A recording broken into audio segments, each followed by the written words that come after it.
நல்லா பிசைஞ்சிக்கணும். இந்த மாதிரி மாவு நல்லா பிசைஞ்சிக்கணும். என்ன நல்லா போட்டீங்க?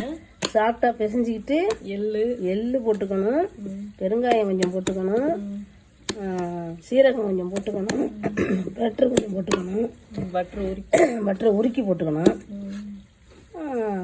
அவ்வளோதான். அப்புறம் உப்பு தேவையான உப்பு, அப்புறம் தண்ணி தேவையான தண்ணி.